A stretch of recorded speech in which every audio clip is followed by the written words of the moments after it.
Okay, in this video I'll just show you the steps that we used to machine both parts of this.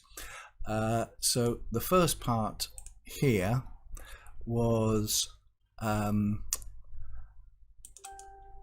roughing cycle using parallel cuts, well, a finishing cycle in fact. Okay, so what I did there was I drew a rectangle around the shape so that could be used as a 2D containment. So on here the 2D containment curves were set as that curve just there.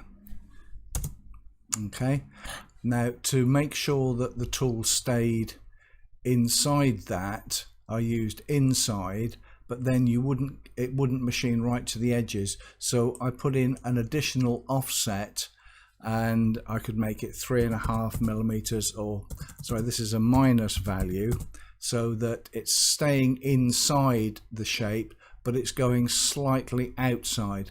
Otherwise what will happen is if you use the center, then the tool may encroach on the other faces that you want to have a finishing allowance on, which is different to these faces.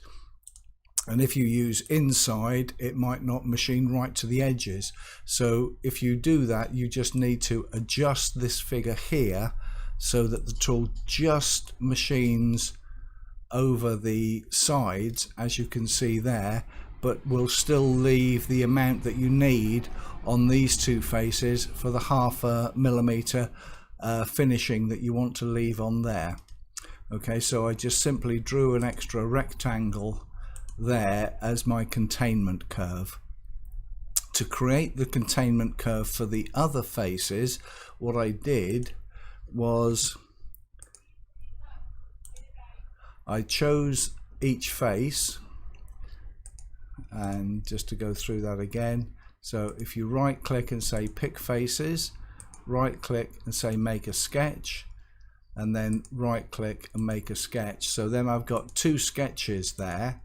Now if you hold down the control key and select both of those, then right click and say combine sketches, what you have now is a sketch which can be used as a containment curve for the other machining on those two faces. So if we just enable that one, so in this one here, again I use the containment curve and said that it was inside, or you can use whatever method you like on the top one there. Okay, so that it machines right the way across those faces there. So that was combining the sketches that are made when you select those two faces there.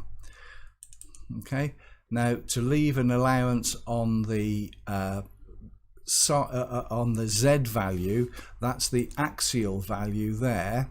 So on the offset type here, global applies to the Z and the X and Y, but if you set radial and axial, then you can just specify a finishing amount to leave there.